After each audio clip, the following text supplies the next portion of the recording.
Ah, c'est vrai que le meilleur moyen d'échapper à ce racket bancaire, c'est peut-être de faire jouer la concurrence ou, comme vient de le faire Robin, de changer de banque.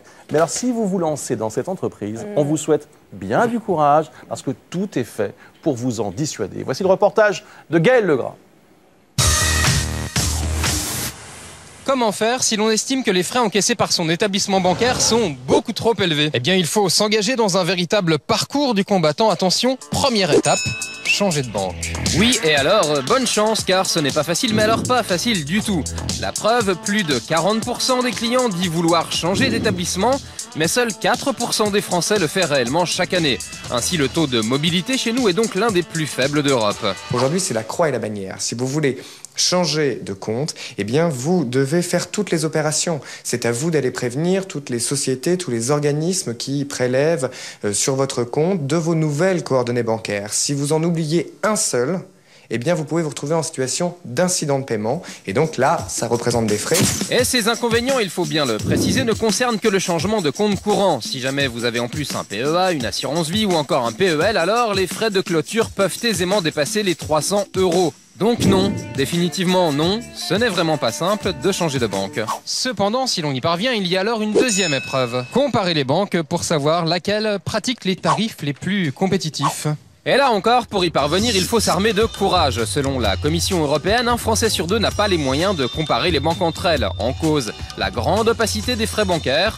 En général, on sait à peu près combien on paie pour sa carte bleue, ses envois de chéquier, ses retraits à d'autres guichets, mais rarement, voire jamais, pour des services du genre mise en place d'un prélèvement permanent ou encore assurance moyen de paiement. Et ce, d'autant plus qu'on ne sait pas toujours pourquoi on paye. Exemple, vous avez, quand vous allez ouvrir un compte, l'employé ouvre son écran, remplit un dossier, mais déjà sont précochées des cases supposées demander des prestations, l'adhésion à certaines prestations. Vous n'avez jamais rien demandé, vous voilà bientôt nanti de prestations forcées, non sollicitées. Pas facile de s'y retrouver donc. Pourtant, arrivé à ce stade du parcours, là c'est la troisième épreuve, on peut tenter de s'engager auprès d'une banque en ligne. Ici par exemple, dans cette banque internet, donc, dont le siège se trouve à Ouascal, près de Lille, 90% des 250 000 clients paient moins de 40 € par an. Ici, c'est à la fois le siège social, mais c'est aussi l'ensemble des agences pour la France. Donc notre structure de coût n'a strictement rien à voir, nous n'avons pas d'agence physique. Et voilà, donc il est normal qu'on le répercute à nos clients, tout simplement. Un modèle économique qui avantage donc tout le monde, qui n'empêche pas les clients d'avoir un conseiller attitré, mais qui, il ne faut pas rêver non plus, présente quand même un petit inconvénient. Dans les banques classiques, vous avez la relation avec votre conseiller, où vous pouvez vous rendre en agence et voir votre conseiller en face à face. C'est vrai que tout ce qui est banque en ligne, c'est une relation essentiellement par les accès de banque à distance, donc par téléphone ou bien par mail, par internet. Oui, ou même par visioconférence des fois. Donc après, ça dépend des attentes de chacun.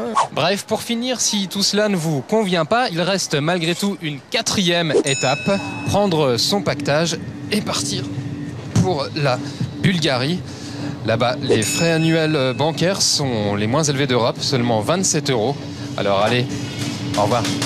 Eh oui, parce que finalement, c'est peut-être la meilleure solution. Le rapport de la Commission européenne a beau être clair et détaillé, aucune loi, aucune sanction n'est prévue pour l'instant. En France, ça peut donc encore durer comme ça un bon moment. Voilà pour le reportage de Gaël Legras. Nicolas Doménac, je crois qu'il était très remonté contre les banques. Nicolas Sarkozy, ça aussi, ça doit l'énerver.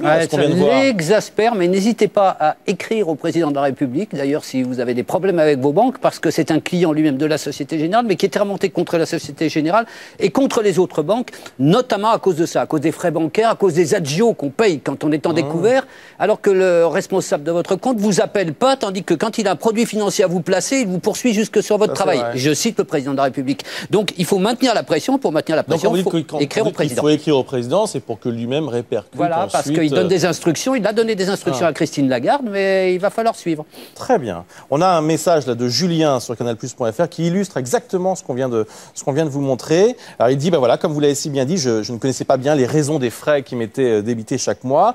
Et il dit qu'il a reçu de sa banque un dépliant nommé conditions et tarifs. Alors en l'étudiant de près, on se rend compte qu'il vaut mieux être bien renseigné. Virement par Internet, 50 centimes par virement. Ouais. Et je n'ai pas le droit à plus de 4 retraits par mois, sinon c'est 1 € à chaque retrait. Et si un prélèvement est refusé pour un retard d'approvisionnement, c'est 20 €. Voilà quelques petits exemples comme ça de choses auxquelles on ne fait pas attention à ce genre de choses. Et évidemment, au bout d'un moment, on arrive à cette somme moyenne, parce que ça peut aller bien au-delà, de 154 € par an uniquement pour des frais de fonctionnement de votre banque. On va arriver à l'époque où les gens retiraient tout de suite leur salaire en entier, en liquide, pour le dépenser. Avant, c'était comme ça.